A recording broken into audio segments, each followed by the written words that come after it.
Wheelchair Rapunzel is a TikToker and single mother whose career has been entrenched in controversy after controversy. The most recent of which is when she coerced a random 13-year-old boy to undress her, give her a bath, and buy her a beer. No, I'm not joking or exaggerating about any of this, and today we're gonna go over everything, including all of the backstory that got us here. Because frankly, it's one of the most unhinged stories that I have ever come across. Before that though, be sure to subscribe to the channel before I run into your house and kick your pet.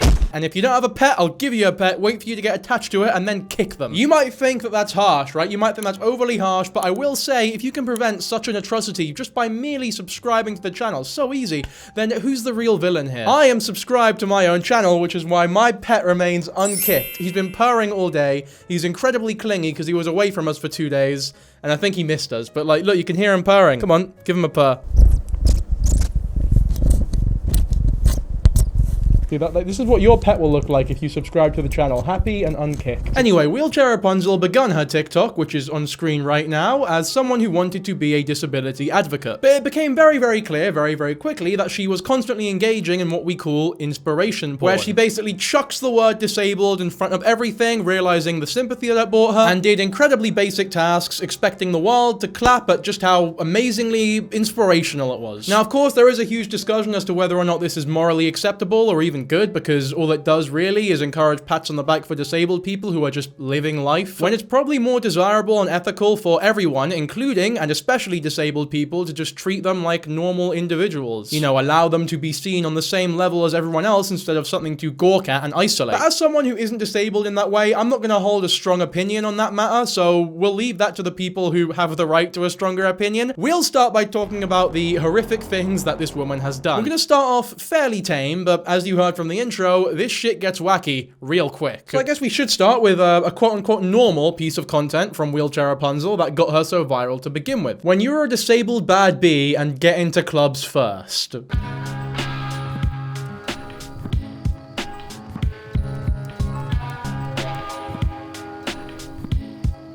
Yeah, you see that fucking epic music that we probably need to replace because it's copyrighted most likely, as she calmly rams into the ankles of people who are just waiting in line. Like, was that really necessary? If the guy's a dickhead, then sure, maybe, but like, I'm 100% sure if you just asked him like, hello pal, could you please move, I'm in a wheelchair, the guy would have been like, oh yeah, sure, no bother, and took a step to the right.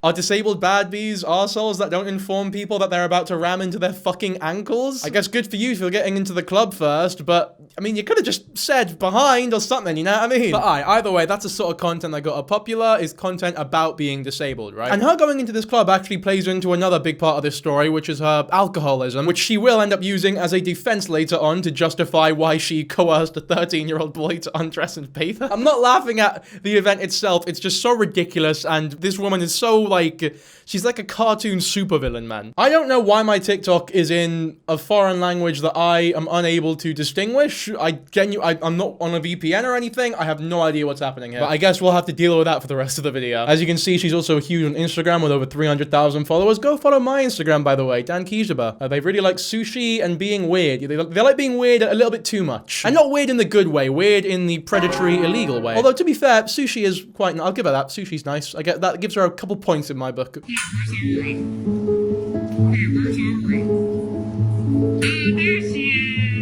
This is another part of the Wheelchair Rapunzel storyline where she shows her daughter constantly. In fact, her biggest videos, her biggest breaks are about being pregnant and life with this daughter. She does spew some bullshit, or she did when she was pregnant, about we will be posting her to some capacity, but I also want to respect that she is a baby and that she can't consent, so we are going to find a good balance, which was a complete load of bollocks. It's just her saying what she knows people want to hear, right? But it's not true in the least, right? She constantly shows this daughter at every opportunity that she can. And when she started getting millions of views because of it, I'm sure that didn't deter her from it at all. Oh my god, all three of them say yes, dude. You're sad, or like, I was not planning this. I think they forgot to add the night that she had in the club whilst the baby was in the NICU. I don't blame her for not including that. It sort of makes her look like a gigantic arsehole. Also, where exactly is the balance here? I mean, this is just a 200,000 view video, but if we go on her TikTok and then go on like most popular, it's all just, you know, her family, her children. There we go. Here's one with 10 million views. She's looking right in my eyes. Another one here with 5 million views. Another one here with 5 million views. Got 4 million there as well. It's one thing if you just make regular content and the kid happens to pop up every now and then, but to make content specifically centered around your kid, especially when you said that you wouldn't, is just a little weird to me. Not that she gives a fuck about ethics in the least, though. I'll show you one other thing that got her so controversially popular. Notorious, shall we say. She pulled a Lily Tino and started filming people without their consent in the bathroom. Well, in this case, the disabled bathroom.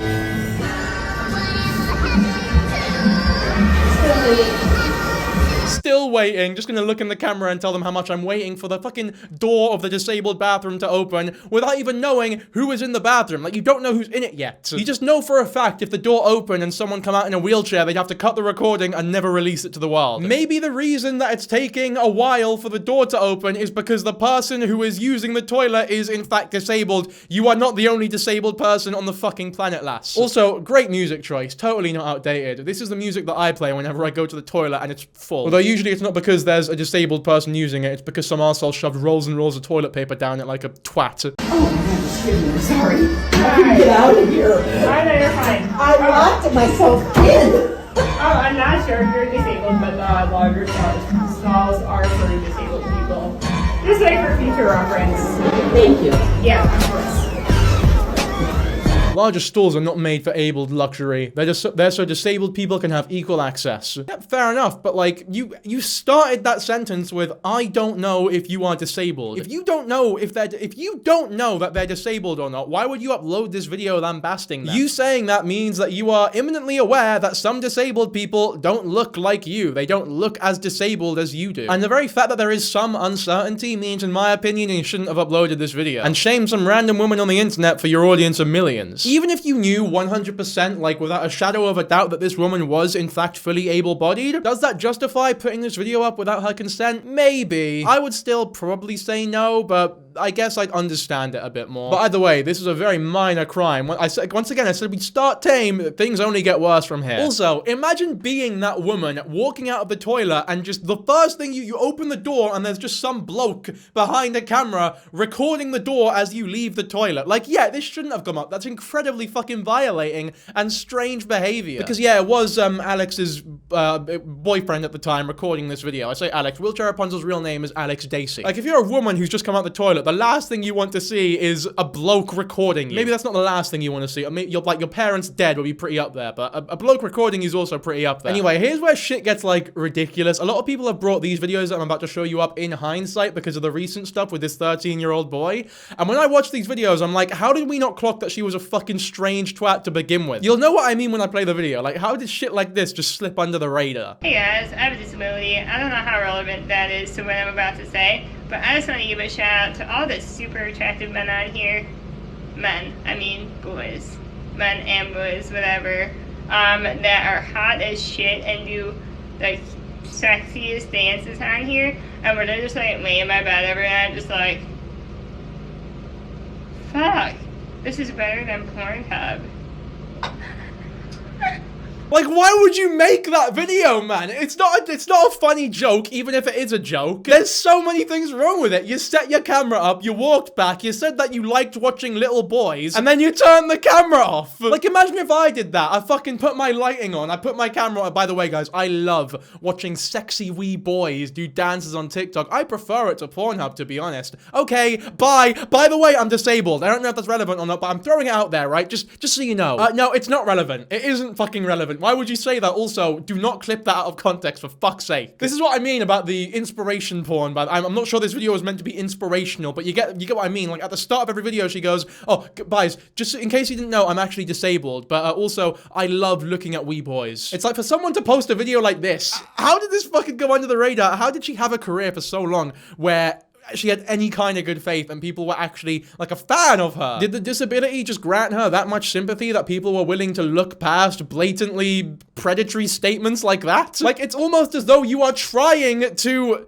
Cancel yourself. Why would anyone say that? She even started with men. Like, oh, I love all the sexy men on TikTok. It's like, okay, fair enough. You're announcing it to the world. A bit odd. But, like, you changed it from men to boys. You were like, oh, I love all the... Actually, no. Fuck the men. It's the boys that I'm really into. Better than Pornhub, man. By the way, if you think that's bad, then you've not even seen the half of it yet. Have a look at this. Ask your friends your type challenge, right? Hot, ripped, and underage. Also typically a jackass, but that's neither here nor there. Again, why the fuck would you publicize someone saying that about you? Oh, no, but that's not all, guys. Actually, no, let's not move on from that. Let's fucking stick on this for a bit. Look at her smug-ass smile as she shows people calling her type underage as though she's fucking proud of it. Like, oh, they know me so well. I just love wanking off to wee boys. I just don't understand. I genuinely don't. I can't even begin to fucking fathom. It baffles me. It baffles me that anyone thought this was okay, that she thought she could just put this out and get away with it. And what's even more confusing is that she was getting away with it until she actually was a predator to a 13-year-old boy. The writing was on the fucking wall, man. Here's another one. Does TikTok as a day job, looks barely legal. I don't know. She's a bit more disgusted at this one, but it still says the barely legal bit, so it can't be that bit that's disgusting her. It must be the skater outfit bit. Skater is too far. I would never date a skater, but an 8-year-old, yeah, why not, man? But skater, nah. Skaters are just, that's too far. Abs, young, hot. And look, she loves this one. She's smiling at this one, probably because there's no mention of skating. 17-year-old fuckboy, fuckboys, clean shaven or can't grow a beard. Okay, 18, because now it's creepy. You're too old to like 17-year-olds, LMAO. LMAO, I'm just laughing my fucking ass off at how much you love underage boys. That's what I do when a friend tells me, oh, you know what, mate, I've got a crush on this girl. And I'm like, oh, fair enough, mate. Like, oh, that's lovely. You're gonna shoot your shot? How old are they? And they go like, you know what, she's actually like 13 years old. And I sit there, oh, you old dog. That is just, oh, what a bit of comedy there. Oh, wait. So that's fine, right? But they better not be a skater, because if they're a skater, then we're gonna have some fucking issues here, buckaroo. They're not a skater? Okay, but have at it then. Perfect. No problem at all. Fucking odd freak, man. Just, I have not, like, Jesus Christ. This will not look good in the court case that they are going into about this 13-year-old boy. Because, yeah, there is a felony charge and they are going to court. But again, more on that later, right? Next, it's time to talk about her first public boyfriend. So this here is Noah. And here's a lovely video of the couple. Sober, healthy, happy, and expressing himself. I love you, Noah Smith. The whitest name ever, by the way. Like, Noah Smith sounds like one of them names when you get a call from a scammer, they have to come up with like a really white name to convince you that they really are Talk or 3 or the IRS. But the reason why Wheelchair Rapunzel is talking about how they're sober now is because this is someone who has struggled with alcoholism their whole life, in and out of rehab, and I guess at this point in time, they were sober for a bit, and they released this lovely inspirational video. In 3rd grade, I thought that I was gay because I could draw. My uncle... Okay, we can't play we can't play a lot of that because it is copyrighted, but it's a song, as I'm sure you're aware, about coming out as gay, and, you know, as far as I'm aware, this bloke Noah, he's not gay. So Alex decided to clarify with, he's not coming out. This verse is about assuming sexuality based on stereotypes, which Noah deals with a lot online because of the clothes he wears, etc. So I guess they released an inspirational video to show how he's fighting back against the people who think that he's gay because of the clothes that he wears. He's just wearing a green jumper and grey joggies with some flip-flops, I guess. I mean, nothing screams homosexual more than grey joggies. Also, you're not oppressed because people think you're gay. Fuck, pipe down, man. It's also not what the song's about. All this, just everything's just so wrong about this. But yeah, this is the father of Alex's child. They had this baby within 4 months of meeting. There's a lot of speculation that she actually baby-trapped him for the sake of having a kid and exploiting it for views. There is some evidence to back that up, and we'll have a look at all of it, right? Starting with this. I was fresh out of rehab, and I was on the dating apps, you know, Bumble, Tinder, all that, and I happened to match with Alex on Bumble. And honestly, it's kind of crazy because like her photo, it was like cropped to where you couldn't see. And I have nothing against disabled people, but like it had been something I hadn't been with in the past and something I didn't know if I was necessarily comfortable being with. So like when I first clicked on her thing and matched with her, I didn't even know she was disabled. And then later I went through her photos, I found out. I talked to some buddies and they said, you know, give it a shot, give her a shot. And so we talked for a few days and then I ended up going over to her house. We hung out.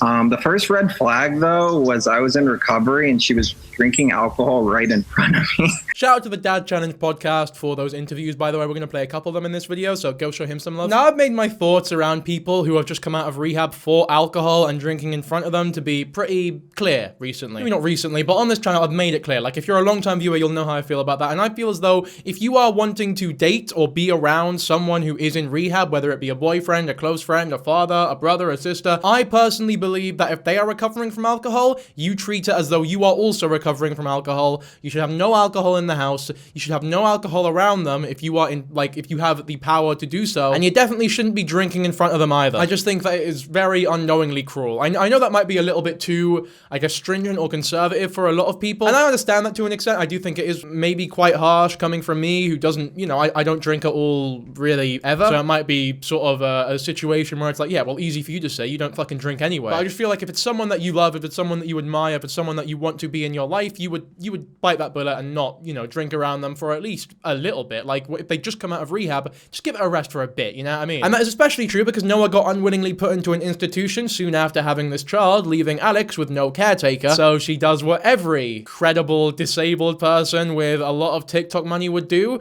which is hire a caretaker from Craigslist. And this is where Craigslist Hannah enters the picture. And you'll see here from another interview that the Dad Challenge podcast did with Craigslist Hannah that she didn't exactly have the most, I guess, traditional practices for being taken care of as a disabled person. Doesn't want her caregivers wearing PPE because it doesn't feel natural, or she feels offended by it. Is that true? Did you wear gloves when you did her things? Oh gosh, no. I was like, why do you think I washed my hands like 10 times after I left? I was like, so you weren't allowed to wear gloves? No, I was scrubbing the crap out of my hands after I got off shift. I'm like, literally, I wouldn't even drive home. I literally was scrubbing crap out of my hands. Like, so this is true. So did she say to you, no wearing PPE gloves? Literally, she says, I like for it to be all natural. She's like, no, there's no natural. There's no natural to that. She doesn't like anybody wearing gloves. She likes everything to be natural, aired out, gloves wise. Like, literally, I was like, ugh. No. I'm not a caregiver. A caregiver would never, like a licensed caregiver would never be like, yeah, no problem. I'll use my bare hand. That's probably why she was unwilling to get a licensed caregiver and just fucking got one from Craigslist, because she knows that a licensed caregiver is never going to do something like work with fecal matter from the person they're taking care of with no gloves or safety precautions. It don't matter how much you fucking scrub the shit out of your hands. You've just had shit on your hand, you are going to contract some sort of illness from it, like. If there is an illness to contract, obviously. I mean, even if there isn't, it's not good. It's fucking awful. It's grim. It also doesn't make any sense. Oh, I don't want you to wear gloves because it's not natural. Okay, well, it's no less natural than the fucking wheelchair that you're using. You know, wheelchairs are also man-made. It's not as though they grow from fucking trees or the dirt. If you're okay with using a wheelchair for practical purposes, you should also be okay with gloves being used to take care of you for practical purposes. This also probably explains why they had a child so early on into the relationship, 4 months in to them fucking meeting each other, because she probably isn't okay with contraception. It's not natural. She also has this quirk, shall we call it, where she doesn't wear her adult diaper. Instead, she just puts a towel on her legs with no bottoms, which got her in trouble for indecent exposure a lot. You see how things just keep piling up, and the eventual antithesis of her getting a 13-year-old boy to undress and bathe her and buy her a beer becomes that much less surprising, if that makes sense. Like, when you listen to all this, by the time we get there, you'll go like, yeah, well, of course she fucking did. Is that really a shock? But why are you naked here, man? She loves posting herself naked. Here's a video where Alex talks about someone trying to get her arrested for indecent exposure. And apparently someone online is trying to get me arrested or something. For indecent exposure, because I posted a photo yesterday of me and Ari on the driveway, and I was wearing a towel on my chair. Ari, just for reference, is the name of her daughter. You couldn't even see anything. You could see more at the beach. And the fact that I keep getting harassed like this is fucking awful and it's not fair, and I don't know what I need to do to make it stop. You were wearing a towel on your chair. Okay, first of all, I've seen the images. I can't show them, obviously. You can see enough to where I do think it is classified as indecent exposure. But not only that, even if you truly couldn't see anything, you cannot just go out in fucking public with a towel as the only thing covering your genitals. Like, if I walked out in the middle of Glasgow wearing only a fucking towel, people would have some issues, rightfully so. Anyway, after Alex did that interview with the Dad Challenge podcast and also put some shit out on Reddit, Hannah did the only reasonable thing that you do when shit comes out about you and you want to prove yourself to be a good person, which is dox Alex's information. Now, after that interview that we watched of Hannah doing the Dad Challenge podcast interview, Alex did the only reasonable thing that you do when someone calls you out on your shit and you want to present yourself to be a better person than what you're being presented as, which is dox all of Hannah's information. It's at this time when Noah is still in rehab, where Noah's parents were essentially paying for everything, like the rent of Alex's place and also taking care of the grandchild, because they wanted to remain in their grandchild's life, in their granddaughter's life. And if they weren't paying for everything, then Alex couldn't stay in Florida anymore, so essentially Noah's parents were paying for a bunch of things, taking care of the child, because Alex had full custody of her daughter. This was because Noah was not put on the birth certificate. I'm guessing that Alex used the excuse of him being unstable in and out of rehab, which leaves Noah's parents in a very unfair position of you either pay for everything or you never see your granddaughter again. Don't get me wrong, I am not diminishing all responsibility from Noah. He definitely seems like a piece of work who cannot handle his addiction despite having a daughter now. Obviously, addictions are very serious and should be taken seriously and do deserve a lot of sympathy, but the fact remains that you have a daughter, and both of these people don't exactly seem fit to raise this daughter. I think they both struggle with alcohol addiction, but I will also say, when you look at the way that these two act online, it's very obvious which one of them was pushing more to have the daughter. Although, again, that's not really an excuse either, because Noah is a fully grown adult. He has self-autonomy. He could have chosen not to have a baby because he wasn't in the place in his life to do so. All I'm saying is, neither of them are completely innocent, but Alex is definitely a bigger fucking arsehole here. Anyway, Hannah pissed her off, so she of course got another Craigslist caretaker with no certifications, because who else is she gonna get to wipe her ass with their bare fucking hands? Now to Alex's utter dismay, Noah did another interview with the Dad Challenge podcast where he exposed some details that I'm sure Alex did not want out there. Although I say that, I feel as though she's so shameless that she wouldn't mind anything being out there. Like, she could fucking drunk drive and run over a wee dog, 4 dogs even, and she wouldn't mind people knowing, because she's okay with people knowing that her type is children! It's like, what could possibly fucking embarrass you at that point? But you know me, one day, I was 17 years old, I was in history class, and I shat myself. I'll just say it, I shat myself. And you might look at me and go, Dankyjabo, that's incredibly embarrassing. No, you can waterboard that information at me, but you know what? Once I shat myself in history, and I felt no shame. No shame at all. And you know what? I was the hardest fucking kid in school. I could not be bullied. It was impossible to make fun of me, because as soon when someone would bring up that I shat myself, I'd go, yeah, I shat myself. And what? You jealous? I'm not kidding about that. Was my tactic. I'm not even joking. I did that shit. And within a day, everyone knew not to fuck with me. Because if they did, they'd get a witty retort and a swift left hook. And from that day, there was nothing I could have done in school that would ever embarrass me, because it's like, I shat myself in history. What the fuck are you gonna do? It's like winning a boxing match against Floyd Mayweather. What the fuck is any other boxer gonna do to you? You're the GOAT at that point. Anyway, the interview, sorry. Also, I did want to touch on, because you brought something up, the disability. Not many people know this, but she's getting money from the state of Illinois and she doesn't live there. Ooh, uh-oh. That's known as Social Security fraud. Yeah. How is she pulling that off, though, by living in Florida and at the same time pulling in 6 figures? Because isn't it like if you're I don't know if you just get disability no matter what, even though you make $1 million, let's say, but like it sounds like she's not even claiming the money she's bringing in, and she's doing disability fraud against the state of Illinois, which is a big deal. Yeah, you're 100% right, Josh. And the way she was doing it is she was having her mom be the caregiver, and the mom would be getting the money, and then she would give the money to Alex. So we can add fraud and tax evasion to the long list of horrible things that this woman has done. Allegedly. To be fair, there was no evidence on that claim, and Noah is a piece of work, so I'm not sure if it's true, but, you know, I guess you can take that how you take it, you know? Make of it as you will. Oh yeah, he also mentioned there that apparently she was still posting content of them on her OF even after their break. Oh yeah, she has an OF, but we didn't get to that. Yeah, but after their breakup, she was still posting porn of the two of them on her OnlyFans. Which, yeah, that is a thing that she has as well. I guess we should talk about that because I completely forgot about it, but that caused some controversy too. Here's an old OnlyFans promo vid from about 4 years back. God, Jesus Christ. Daddy rocks me to bed every night. I mean, after watching that video, I almost want to make an account right now and get like, how could I resist subscribing to an account like that? If you don't know who that man is, by the way, their name is Andrew Han. He was basically her partner in crime for the OF stuff in the early days of her OnlyFans. He is also now known to be a rapist, groomer, and stalker. So again, make of that what you will. And again, just makes everything that happens later on that much less surprising. Anyway, let's have some more OnlyFans, right? Like, I may be disabled, but I enjoy sex and flaunt my body online. Good for you, Wheelchair Rapunzel. But yeah, look, she was getting like proper news coverage because of just how inspirational people were saying that all of this was. And this was not even a year ago even, actually. So like, a lot of controversy had happened before this point. Related story, Bonnie Blue's wild sex claims exposed. Bonnie Blue's in Glasgow at the minute. Maybe not anymore, but she was just in Glasgow, so that was interesting. Anyway, after all that, I feel as though we should finally get to the matter at hand, her inappropriate contact with a 13-year-old boy. By the way, like, when I first heard this story, I was fucking crying laughing because of just how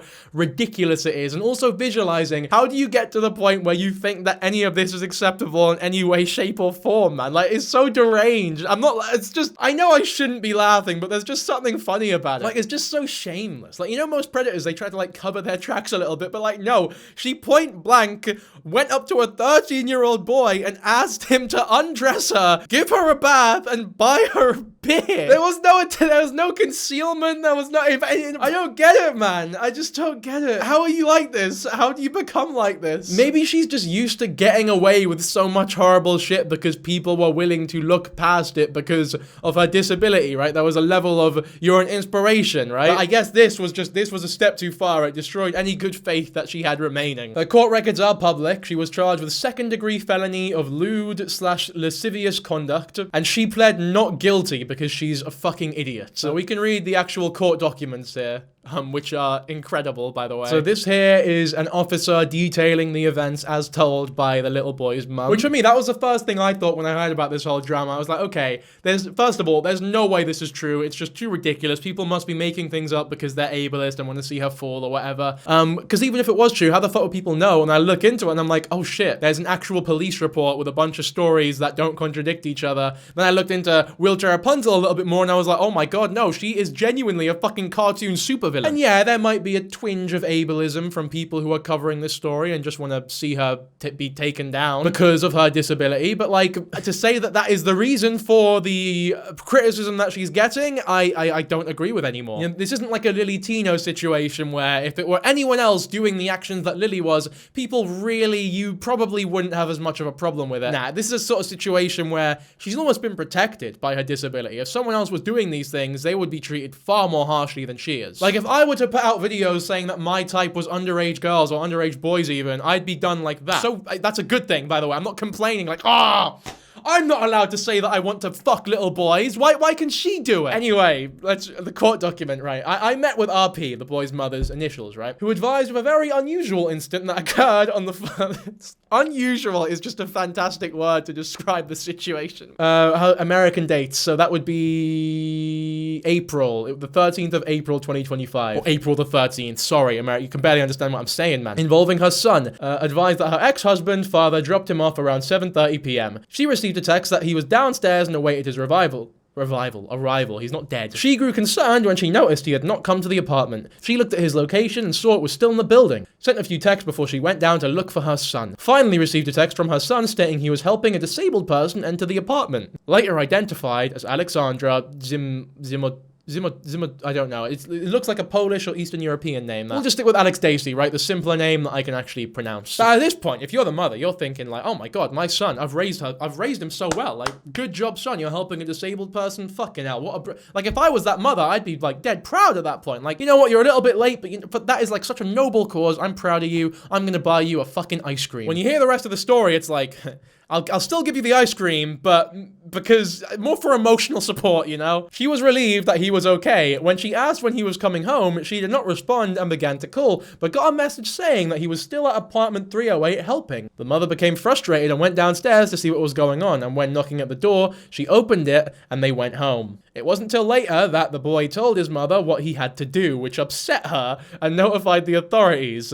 The boy told her that Alex asked her if he could help her take a bath, which he obliged and helped her undress and enter the tub. He then waited until she was done and helped her out of the tub. He then had to make her bed and help clothe her. When the mother heard this, she became upset as she mentioned what type of person would ask a minor to help them take a bath, etc. I mean, it doesn't get more, like, simple than that, because, yeah, what kind of adult would ask a random stranger 13-year-old boy to undress them and help them with the fucking bath? I know I shouldn't be laughing. I know it really isn't funny. It's fucking disgusting. And I want to make that clear. Like, I know I'm smiling because of just how absurd the situation is, but let's be real here. This is fucking disgusting and predatory, and she does deserve legal repercussions for it. And I'll tell you what she doesn't deserve. She doesn't deserve a fucking career on TikTok. I am serious about that. Look, no smiles this time. She's fucking disgusting and deserves major repercussions for this. And then the kid told the story from his point of view without the mother even in earshot of the conversation, so we'll get like a pure retelling of events from his point of view. He entered the elevator. Alex also entered the elevator. She began making small talk, asking what the Florida public school system was like and how old he was. Oh no, Alex replied and was then asked if he was able to assist her with getting in the apartment. He agreed and helped. While inside, he asked her if that was all, and Alex asked if he could assist her in taking a bath. He found that request to be rather unusual, but asked himself, what would Jesus do? With minor hesitation, he helped undress her and helped her into the tub. While there, he advised that he did not look, as it would be disrespectful, but Alex made another unusual request as she asked if he could get her a beer. Confused at the request, as he told her that he was 13, he advised that he didn't want to make it seem that he is not being helpful, so he went down to Velvet and asked, and they obviously did not give him the alcohol. When he went back up, he then helped her out of the tub and proceeded to help her dress for bed, make her bed, and put on a mask that assisted with her sleeping, at which point his mother was knocking at the door demanding that he go back home and that the woman should be ashamed as she asked Amila to do these things. I mean, what a sweetheart of a kid, by the way. Like, this boy, Jesus Christ, man. Such a sweet kid. I don't know many 13-year-olds that would do that. I mean, nor should they. But, like, what makes this worse is that she was completely taking advantage of the goodwill and innocence of this 13-year-old boy. If they were old enough to know that this was fucking disgusting, they wouldn't have done it. That's probably why she asked for his age. Oh, 13? Just about exploitable enough for me to ask. It's so grim, man. It is so awful. Alex stated that she has a lot of issues obtaining a state nurse who works around the clock. So, of course, the reasonable thing to do is to ask 13-year-old boys that are strangers to you that you meet in the fucking elevator of your apartment. When questioned about the purchase of the beer, Alex stated that it was a ginger beer. If it was a non-alcoholic beer, then the shop would have given him the drink. So, that is just a fucking lie. I believe the 13-year-old boy who has no reason to lie more than the clout-hungry fucking awful TikToker who self-admittedly loves little boys who has every reason to lie. Here's another report here, where as you can see in these last two paragraphs, it's the exact same story being told. Now, he's now 14 years old. Apparently, he pledged to tell the truth or whatever. Appeared to be very educated for his age. I just feel sorry for the kid, but he seems really bright. He does seem like a bright kid. I'm sure he'll do just fine, I think. He's got a good heart. He's smart. I'm so proud of this kid now. I know nothing about him, man. Is this what they call parasocial relationships? This part's important as well. After she was done with the bath, the boy placed a towel in the wheelchair and then picked her up out the bath in the same manner that he put her in. So he was the one picking up and putting her into the bath. He gave her another towel to put on herself to cover up as she was naked. That's important, right? That will be important later. But she did not use the towel and remained naked and exposed to the boy. There is a complete denial that Alex ever touched him inappropriately, so that is good news at least. I say good news. It's not as bad as it could have been, right? I guess it is good news. But yeah, it was reiterated in constant points that Alex was naked during the incident and never attempted to get dressed. At no point did she ask him to provide her with clothing or redress herself to ask him or help her get dressed. She also claimed that she didn't know how old he was, and then when confronted about it, Alex's response, Alex told the mother that all he did was put me in bed and that he was super sweet and helpful. Nothing. All he did was put me in bed. Nothing wrong with that. No bath, no beer. I mean, of course, you're not going to fucking tell that part to the mother. Like, you can't look at the child's mother in the eyes and be like, yeah, you know what? I did get naked in front of your child and get him to buy me a beer and put me in the bath. and take me out of the bath. Like, even if you were wanting to tell the truth to the mum, when you're looking at them like that, it's just, I don't know, man. I understand why she didn't, but she's a fucking arsehole. I'm a single disabled mum. I just needed someone to help me. I mean, this is definitely how she gets away with all of her fucking, like, inconveniences. Every time she does something wrong, she just uses that as a crutch. But that, not in this situation. That's too much. She's crossed a line here that is just impossible to go back from. And then we get some in-depth descriptions of the pictures on the OnlyFans which the mother sent over for evidence. One of these were in a hallway and she was dressed. However, the other two showed her nude with her breasts exposed. The profile has a description of exclusive disabled body content, collabs, artistic shots, lingerie, and more. Plus, content that TikTok and IG remove. And then a bunch of other shit that, you know what, I cannot be fucking bothered to read. I don't want my voice saying that online. How about that? Now, instead of responding to this in a normal way, like most influencers would, and giving like a bullshit, there's not really much you can say to it, to be fair, but like, instead of actually addressing it, or just quitting or stopping uploading, like she should do, because she does not deserve a place on the fucking internet after all this, no, she makes a video cutting everything off with Noah officially. I can't find these videos anywhere. There's a GoFundMe she made as well soon after to help her find a new place after breaking up with Noah, because there's no one to provide for her anymore. But that GoFundMe as well was taken down, so I don't have evidence for any of this, but you can take my word for it, and if you don't believe me, then I guess fair enough, that's your prerogative. The GoFundMe very quickly broke 5 figures, so clearly there are still some fucking idiots who are willing to donate and send her free money. And sure, breaking up with Noah might be a good thing, because Noah doesn't exactly seem like the greatest father figure either, but I find the timing of it very convenient. Like, all of a sudden, after staying with him through so many hardships, only now that the felony is public and people know you're a fucking predator, do you decide to make a big career choice that will spark a lot of conversation on that end. Or at least attempt to. Obviously, it didn't fucking work, because that is nowhere near as important as what is currently going on. But anyway, she took the 5 figures that she got on the GoFundMe and then just moved back in with her parents, so it was a scam, basically. She wasn't using it to actually get a place of her own at all. So you can add fucking scammer on the list of horrible things she's done too. Yeah, look, here's what happens when you look up the GoFundMe. It's not found no more. It's been taken down. Gotta destroy the evidence of the horrific scam that you pushed. Hey, quick break time. Thank you so much for being part of Toddler of the Year. By showing up, you're helping Toys for Tots bring joy and hope to kids who need it most, one toy at a time. That's something to really feel good about. Hang tight. We'll be back before you know it. Peppa Pig! Okay, so apparently she put herself, or she put her daughter to be Toddler of the Year. How do you determine who the Toddler of the Year, whatever, like, it's a good thing, I have no idea what that means. What's more important is her responses to the whole thing. I don't know why that came up first, but what do you fucking do, I guess. Only recently, she did put some official responses out about the whole situation, so, I mean, I'm excited to see them, aren't you? I have been thinking about how to make this video for over a month now.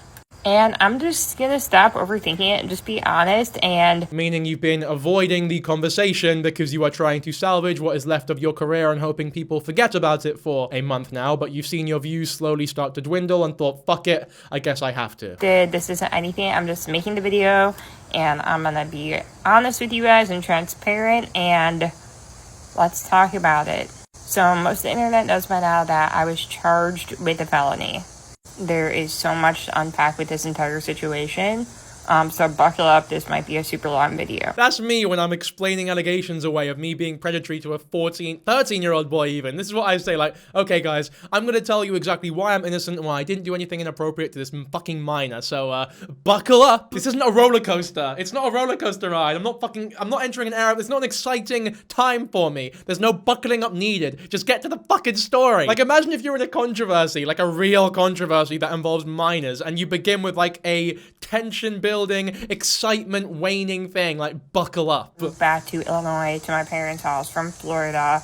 I got a call from Broward Police Department, and I thought it was something regarding, you know, Noah's case or something like that. But they informed me that there was a warrant out for my arrest, and I started having like a full body panic attack. I asked them on what charge, and they told me lewd and lascivious, I believe that's how you say it. And I was like, oh, like, is that a misdemeanor? And they said, no, it's a felony.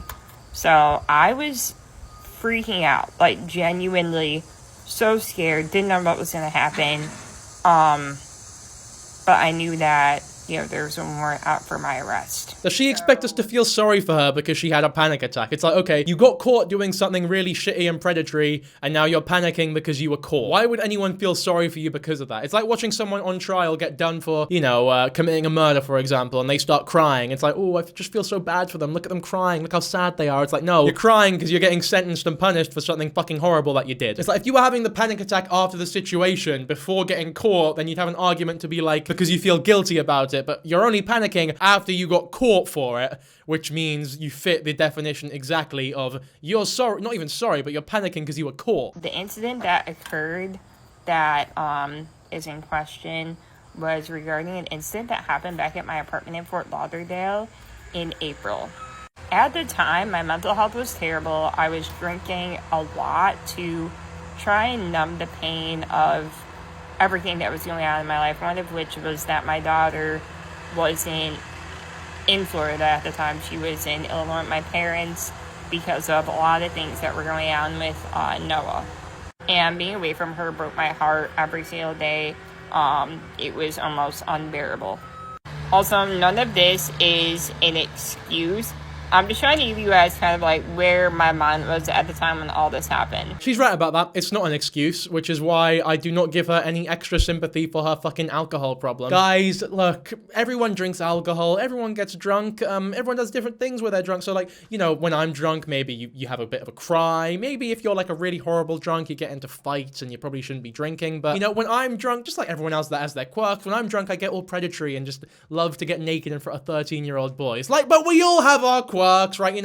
There's no need to judge anyone for it. We all know what it's like. It's like, no, you're right. It's not an excuse, but you don't really mean that because you're using it as an excuse. Look who's back to fucking say hello. Oh, and look, he's only half naked as well. He's got some, you can see he's growing his hair now, by the way, actually. So he's not really naked anymore. He's not hairless no more. In a year or so, he'll be fully haired. He'll have hair everywhere. You know what I mean? He's got more clothes on than Alex did in front of the 13-year-old boy. Also, yeah, you didn't have a good caretaker situation. Whose fault is that? Do you think maybe it's you for only hiring caretakers from fucking Craigslist? And she wasn't always available, so there were a lot of times that I would go without care, and with having my disease, that can be very stressful, not only mentally, but also, harmfully physically.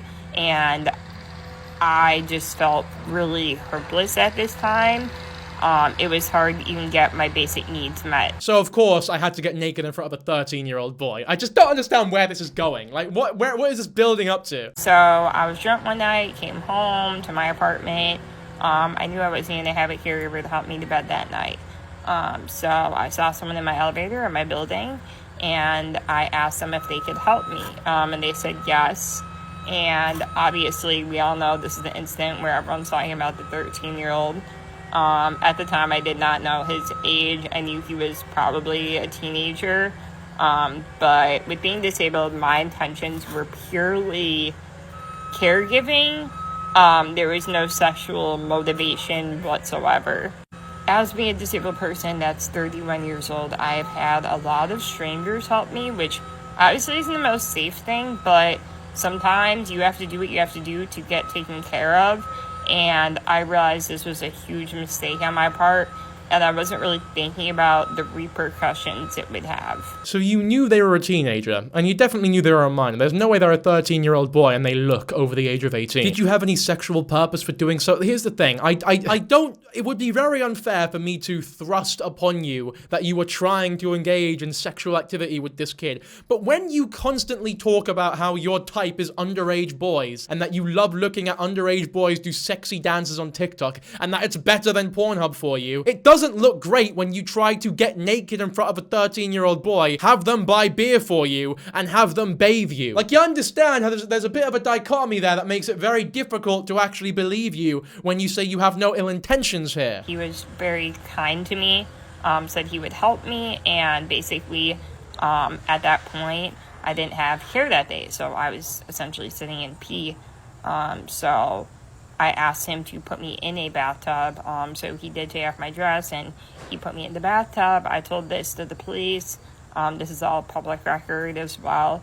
And to me, it wasn't weird because at the time, one, I was drunk, and all I really wanted was to get, like, pee off of me. And two, to me, caregiving is clinical. It isn't, inherently sexual to see a naked body. But obviously, this kid was younger, and it was not a very good decision on my part, obviously. So he did not touch me or anything. He just threw off my dress, put me in the bathtub. What do you mean he didn't touch you? How can you say he didn't touch me, but he put me in the bathtub? How the fuck is he gonna put you in the bathtub without touching you? It doesn't make... He's not a Jedi! He's not a fucking Jedi! Or Padawan. 13 years old, you're probably a Padawan still. And yeah, essentially, he helped me do some stuff around the house a little bit, and I asked him to put me in my bed with my BiPAP on, and he did. He was very kind. At that point, his mom had been calling, and he wasn't really answering. So I was like, no, just answer. You could tell her my unit number, have her come down, and I just want to thank her for you helping me in this really, really hard time that I'm going through right now with the lack of care. At that point, I was already in my bed, and his mom did come down when I was in my bed, so I didn't even see her or anything in her face. But she just started yelling at me, and she was very, very upset. That is when the next day, the police showed up to my apartment, questioned me. I told them the truth. I told them everything. And at that point, it was very, very scary because... You can't have told them the truth or everything when there are direct contradictions between your story and the little boy, who has no reason to lie at all. And you have every reason to lie, by the way. You've even lied in this video. Like, how... You can't say that they didn't touch you or they didn't... And then they put you in the back. It doesn't make any sense, man. Like, you're literally lying. Was basically accused of being a predator, and everyone online, this is everywhere. This is on TikTok. This is on Facebook. Everyone's been posting about it. And I'm not a predator. Anyone that knows me in my real life knows I'm not a predator. Oh, well, that sorts it then. There you go. Case closed. We can bin that out. We can check that out, man. She's not a predator. She said it herself. So that has to be true, right? That is the best defense ever. Look, you guys think I'm a predator? You might think that Oh, wait. I did say that I love watching little boys dance, do sexy dances. And I did say that it's better than Pornhub. And what do you do when you watch porn? Usually you wank off when you watch Pornhub. So that is me in a roundabout way saying that I love wanking to little boys doing sexy dances. I did say that, but oh yeah. And I also did say that my type is people who look really young. And I smiled at texts of my friends. You say anyone who knows me knows that I'm not a predator. But when you ask the people who know you what your type is, they said underage people. So I feel like the people who know you, even they know that you're a predator as well. Like, you are a self-admitted predator. You couldn't have made it any easier for people to know. People who know you, people who don't. Everyone knows that you're a fucking predator. I don't think it is hyperbolic or slanderous in any way to call you a predator when all the evidence is out there. You have fucking said it yourself, like... Don't even remember his name. What does that does that change anything? Like, yeah, look, I might have been extremely predatorial to this little 13-year-old boy, but I don't even remember his name. So does it really count as a crime if I don't even remember their name? But that's worse. It's like they're that much of a stranger to you. You don't even know their fucking name and you're already getting naked in front of them. Like I said, like 2 months ago, whatever, a month and a half, you guys know the timelines better than me. I got a call about my warrant, flew to Florida with some good friends of mine. You know what, the other day, I actually went to my pal's house and I set his mum on fire. But, in my defense, I don't know her name. It's quite hard to pronounce. I'm not sure of it. So, Your Honor, I think I'm innocent. I'm representing myself here, by the way. And obviously that's a bad idea to represent yourself, but when the case is just that easy, I don't even know her name, so there's no way I was going to lose, right? How can you find me guilty when I don't even know the person's name who I burnt alive? And I essentially had to go in to turn myself in to get arrested, to get rid of the warrant. You have to do that, and then get bonded out. So I went there to do that. Scariest thing in my life. I didn't end up going to jail or getting processed the traditional way because they weren't equipped to handle someone with my type of disability. If you were scared just going to the police and telling them what you've done, how do you think the little fucking boy felt when you asked him to get you naked, put you in a bath, and buy you a fucking beer? What you felt turning yourself in is not even a fucking fraction of what that little boy's gonna have to endure for the rest of his life. I did kind of give them a lot of prior information about what my needs would be during this whole processing through the jail. But when I got there, they were not equipped or ready to handle that. So I ended up getting fingerprinted right in the courtroom. yeah, this 37 minutes. Now it's time for the well-anticipated part 2 video. I've got nothing else to say. Let's just go for it, man. Part 2. Sequels are never as good, so I'm not expecting great things here, but let's just have a gander, shall we? Okay, this is part 2 of talking about my felony charges. So, after I hired my attorney, I was informed that I had to go to Florida to go to a, surrender hearing. I would get processed through the jail, and then I would get bailed out. So I flew there. It was the scariest thing I ever did. I went into the courtroom to essentially surrender myself. We already got, this is like when you start an episode of like a show and they give you a wee recap of what happened in the last one, except this episode is literally minutes after the last one. We don't need a recap, just get to the next part of the, I know I'm being pedantic here, this is like commentary mode, but I don't know, we've not even heard a sorry yet. Like, there's no remorse shown. Does she think it's gonna be like an admission of guilt if she says sorry? But then why even make the fucking videos then? No one's gonna take it well. Surely you knew that. No one's gonna watch these videos and like, think you're free of guilt, like, oh, yep, go right ahead, keep making your fucking shite TikTok videos. We'll give your career back after everything horrific that you've done. You're fine. It's like, surely you knew this wasn't gonna go well, so either be apologetic, get on camera and say sorry for the shit that you've done, or just get off of TikTok and don't make a video at all and stay off the internet like you should have been doing the past few years. It's a real experience of my entire life. Super humbling. This is a situation I never ever want to find myself in ever again. It was really just like tremendously surreal. Again, how do you think the kid thought when you were essentially preying on him? It's very difficult to feel sorry for you dealing with the consequences of your actions when there is a little boy here who had to deal with your actions. Unable to process me and take me to the jail because of my disability. They asked me if I was able to get on my wheelchair, if I was able to get into a car. Obviously, I can't do any of those things, which they were aware of, so I was fingerprinted in the courtroom, and essentially, when I went in the courtroom, there was my attorneys and then the prosecutor going back and forth with officers in the courtroom, and, like, I'm just sitting there with my two friends, just, like, shaking in my boots, literally shitting my pants. Literally shitting your pants. Well, it's a good thing there were no 13-year-old boys around that you could ask to help wipe your ass, eh? Also, I'm surprised you actually had fucking pants on for once. I guess we're making improvements, right? We're evolving a little bit. Going to be someone there with me the entire time if I needed anything. Obviously, I'm assuming they would be under a ton of liability if anything medically were to happen to me, if I was in custody. So that was the plan. So finally they called my docket and the judge was in there, and the judge he was an incredible man.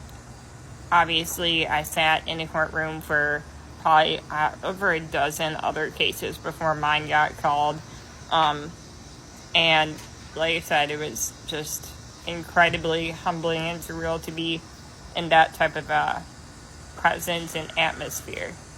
So anyways, basically, the officers, my attorney, and then prosecutor going all back and forth in the courtroom, discussing kind of what they're going to do with me, since it seems like they're unable to take me to jail. Honestly, I think everyone in that courtroom, when they found out I was the defendant, because I was sitting in the back of the courtroom, because that's like where there was a space for my wheelchair, I think when everyone in there found out that I was the defendant, everyone was like, what in the hell is this woman doing here? Why is any of this relevant? Like, at all. I don't give a fuck what the reactions of the people were when they realized that you were the one who did all of this shit. Then finally my docket got called, and I was having, like, a panic attack. I was shaking, and Selena was rubbing my back, and I was having a panic attack. And do you think they were having a panic attack, do you? They've not mentioned it, so, I mean, it's difficult to tell. Just to hear your name called by a judge and like case number on felony charges, super intimidating and scary, essentially because of all the issues they were having with me going to the jail. Still haven't said sorry yet, by the way. Not one sorry. Time they were talking about my case, it was sidebarred between the judge, my attorney, and the prosecutor, so I couldn't really hear everything that was said at all. I actually couldn't hear anything that they were saying. But that's when my attorney came over after they were done for about, like, it seemed like a lifetime that they were talking.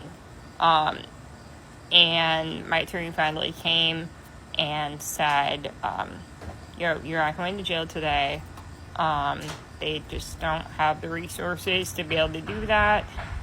So they're just gonna fingerprint you. Why are we getting we already got all this. Can we why is there a part 2? Why do you need to extend this story? Are you still thinking about fucking TikTok ads when you're telling your story about how you preyed upon a young boy? Because my right hand, and she gave me a gist of what it might look like. I'm skipping ahead. I know I shouldn't do that, at but this point, I'm just like, I feel like I'm out of my body. It was like an out of body experience. I was like, I don't know what to do. Is this the right thing to do? She told me it looks like they're gonna give me a plea deal of a misdemeanor. Oh, this video's 6 minutes long. It feels like 5 okay, billion hours. Like, I just took the advice of my attorneys. Come on! And yeah, the judge ordered that I was to be released in my archivisance, and that my next hearing, I could attend on Zoom, which was the next hearing, which was maybe like a week ago, was for my plea. And so my plea was set into motion, and accepted by the judge. And I attended that hearing on Zoom. And so I officially was charged with a misdemeanor. And I'm currently on probation.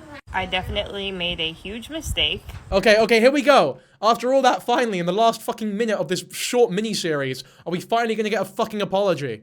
I learned a lot from this entire experience. And you're sorry? And, What did you learn? What did you learn? You shouldn't ask 13-year-old boys to undress you and put you in the bath and buy you beer. You've not even mentioned the beer throughout this whole thing, by the way. All you've done is lie about how he didn't touch you, but he did put you in the bath. Is he a fucking wizard? Like, what is this shit? I just hope that, throughout this, I learned something. I can grow to be a better human being. Ta-da!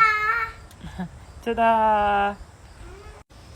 I know that me making these videos, there's going to be people in my comments, like there has been for the past months and months since even this incident came out online, before any of my arrests or charges or anything.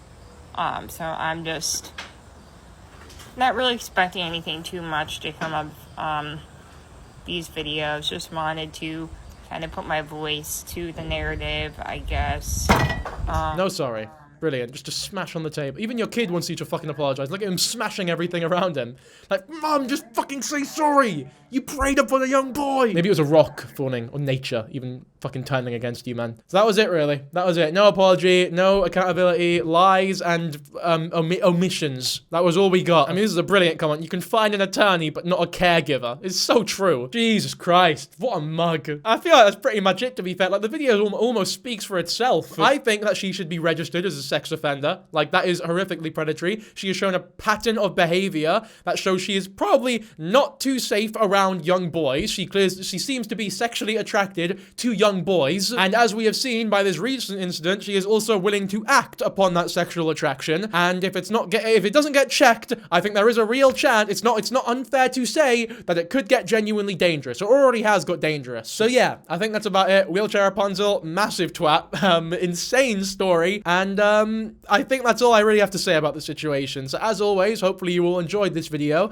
Before I end, actually, I want to say I went to the Barrows recently. The Barrows is like a weekend market here in Scotland. It's like Camden Market, if you know about that, but less gentrified, right? It used to be a lot better, but it's still pretty good. It's still a lot better than Camden Market is. You go to Camden now, it's like so whitewashed, so gentrified. There's not really any culture left there, but in the Barrows, there's plenty of culture. It's down the east end of Glasgow, and they sell amazing shit. There's this cool video game shit. You have to be careful. There's a lot of fake shit. It's world famous for fakeness, by the way. But there was one stand that definitely isn't fake, where I got those new crochet figures from. I want to promote this business because the lady selling them was fucking unreal, and I'm going to visit regularly. I'm going to show you some up close, right? You got the EV Evolutions there, you got the chest BL, or the chest, I'm not sure what his name is, and the bunny thing over there. I don't know the names, to be fair. I probably should know the names. But look, you got this Cubone here, and just look at the quality, man. It's just unreal. Like, oh man, I just fucking love him. I love it so. I love this woman is insanely talented. I think she does it with her pal. Her Instagram is on screen now. Her name's tutu. She is amazing. She was so cool.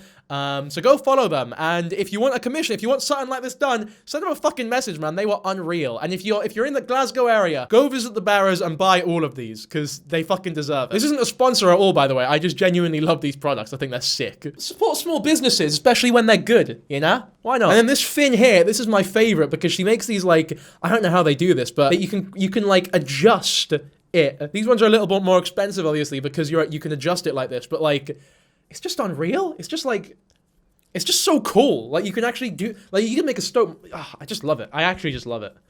You can like adjust his arms and shit. It's just wicked. I genuinely just love that shit. And if you, my friend, watching this video are a crocheter as well, or even while crocheting to this video, I appreciate your talent. I love that shit. And I hope to one day have enough time to where I can learn how to do it as well. I've been thinking about messaging her because she does commissions and asking her to do like a Prince figurine. I think that'd be wicked. I think that'd be so cool. But alright, look, I'm getting too dumb and excited here. It's good to end on a positive note after all that tomfoolery, shall we say. So yeah, as always, hopefully you enjoyed the video. If you did, subscribe to the channel, like the video, leave a comment, and I will catch you all in the next one. Bye.